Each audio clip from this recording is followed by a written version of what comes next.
지난 시간까지는 성도가 어떤 사람들인가와 하나님은 어떤 분인지에 대해서 살펴보았습니다. 성도는 이 세상에 흩어져 사는 나그네라고 했습니다. 그리고 성도는 하나님의 택하심을 받은 자들이고 하나님의 자녀라고 했습니다. 하나님은 어떤 분이라고 했습니까? 또 하나님은 우리에게 산 소망을 주시는 분이시고 우리를 보호하시는 분이십니다. 그리고 하나님은 우리를 연단하시는 분이라고 했습니다. 하나님에 대한 이러한 깨달음은 고난 가운데 있는 초대교회 성도들에게 큰 힘이 되었을 것입니다. 베드로는 9절에서 믿음의 결국은 구원을 받는 것이라고 했습니다. 그러면서 10절부터는 구원에 대해서 말씀을 하고 있습니다. 이것을 선지자들이 연구하고 부지런히 살폈다고 말씀하는 겁니다. 그렇게 연구하고 살펴본 구원이 복음 전도자들을 통해서 우리에게 왔다는 것을 기록하고 있습니다. 이것이 얼마나 영광스러운 일인지 천사들도 살펴보기를 원하는 것입니다. 그러므로 구원받은 자들은 모든 행실에 거룩한 자가 되라고 말씀을 하고 있습니다. 이렇게 말을 함으로써 하나님을 닮아가는 존재가 되기 때문입니다. 이 모든 것은 구원을 근거로 해서 이루어지는 일입니다. 그래서 오늘은 구원의 은혜라는 제목으로 말씀을 살펴보겠습니다. 먼저 구원의 은혜는 선지자들에 의해서 연구가 되어진 것입니다. 10절 말씀입니다. 예언자들은 이 구원을 자세히 살피고 연구하였습니다. 그들은 여러분이 받을 은혜를 예언하였습니다. 자세히 살피고 연구하였다고 말을 하면서 베드로가 비슷한 의미의 단어를 연달아서 쓰고 있는 것을 볼 수가 있습니다. 이것은 선지자들의 노력이 아주 진지했고 심혈을 기울였다는 그런 것을 강조하는 말이죠. 여기서 자세히 살피다 하는 말과 연구하였다 하는 말은 같은 비슷한 그런 의미의 동사이지 않습니까? 이것을 선지자들이 아주 진지하고 심혈을 기울였다 하는 것을 여기서 말씀을 하고 있는 겁니다. 바로 구약시대의 선지자들의 글을 가리키는 것이죠. 구약 선지자들은 그리스도께서 이 땅에 오셔서 죽으시고 부활하신 그 사건에 대해서 예언을 해왔습니다. 이 예언이 예수님에게서 성취가 되었습니다. 예수님에 대한 예언이 구약에서부터 되어졌다 하는 것은 그만큼 우리의 구원이 확실한 것이고 하나님에 의해서 철저하게 계획되어져 온 것임을 알 수가 있습니다. 하나님께서 계획하시고 이루셨다는 그만큼 확실한 것은 없죠. 그러므로 초대교회 성도들이 받은 그 구원은 우연히 그 시대에 즉흥적으로 이루어진 것이 아니라 오래전부터 하나님이 계획을 하셔서 이루어 놓은 그런 구원이라는 것을 말하고 있습니다. 베드로 전서가 기록될 당시에 많은 고난으로 인해서 구원의 확신이 흔들릴 수도 있었습니다. 우리가 예수님을 믿고 구원을 얻었는데 왜 이렇게 고난이 많은가라는 생각에 흔들릴 때가 있습니다. 그러나 그들이 얻은 구원은 하나님의 철저한 계획과 확실한 그런 하나님의 계획 아래에 있었다는 것을 생각할 때에 그 구원을 소중하게 여길 수가 있는 것이죠. 우리에게 삶이 힘겨울 때에 우리가 받은 구원이 흔들릴 수도 있습니다. 바쁜 생업 가운데 렌트비 낼 돈도 딸막딸막할 정도일 때 어떤 마음이 들겠습니까? 주일 예배는 뒷전이 될 수도 있습니다. 그래서 조금이라도 더 벌어야 한다는 그런 생각에 그 생업에 파묻혀 버릴 때 점점 더 우리의 믿음이 약해져 갈 수도 있고 하나님께서 계획해 놓으셨던 그 구원의 은혜를 소홀히 할 수도 있다는 것입니다. 그럴 때 힘겨운 삶의 짐에 눌리거나 또 끌려다닐 필요가 없습니다. 구약의 선지자와 같이 우리도 역시 구원에 대해서 깊이 연구하고 살피는 모습이 우리에게는 필요합니다. 이것은 바로 하나님의 말씀을 읽고 듣고 묵상하는 일입니다. 그 말씀을 통해서 흔들림이 없는 그 구원의 도리를 지켜갈 수 있을 줄로 믿습니다.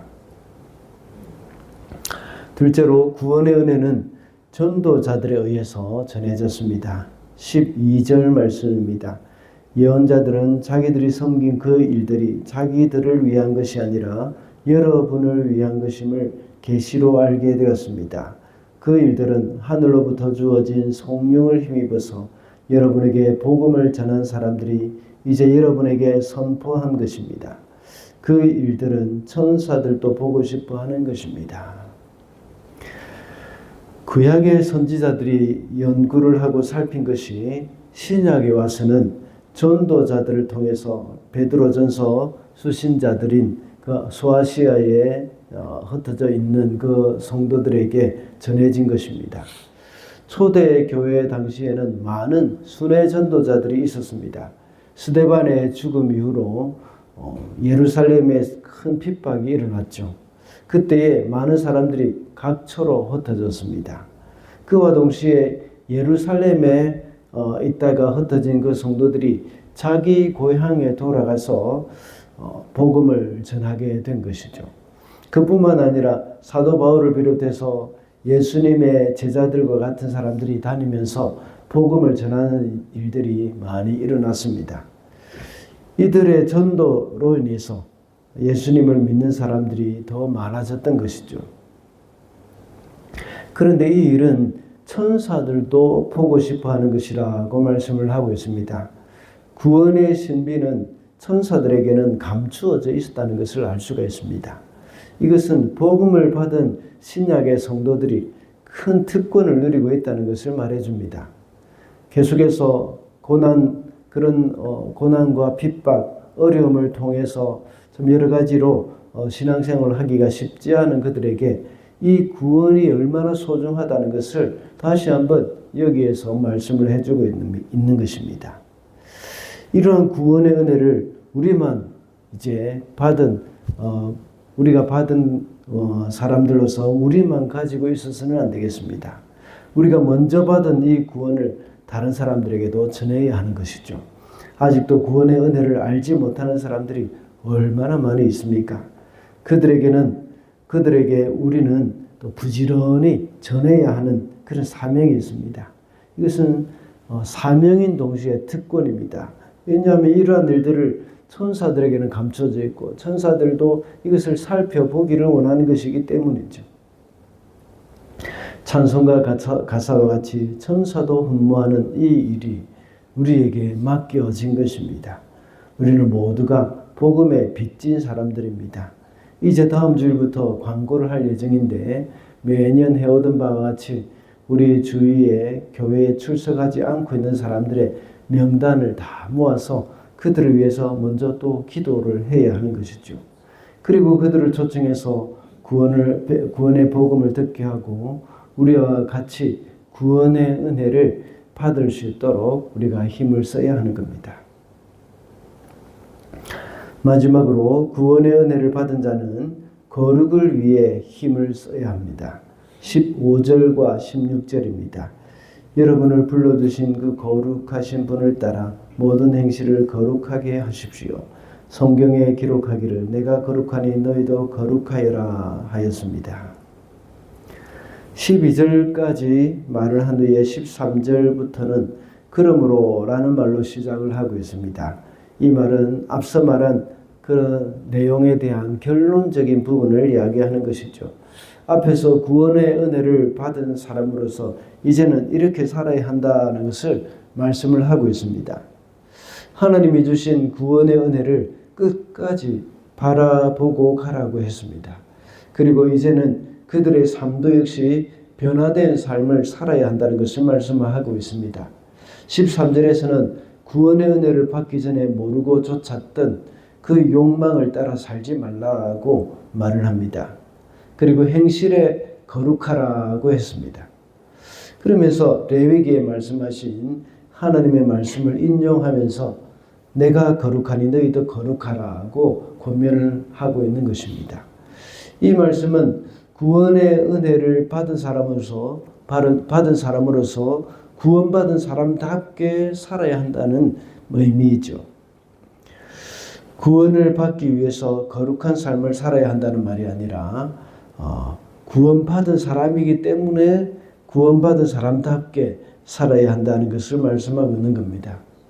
이스라엘 백성들이 시내산에서 십계명을 받은 것은 무엇 때문입니까? 이미 이집트에서 구원받은 하나님의 백성이 되었기 때문입니다.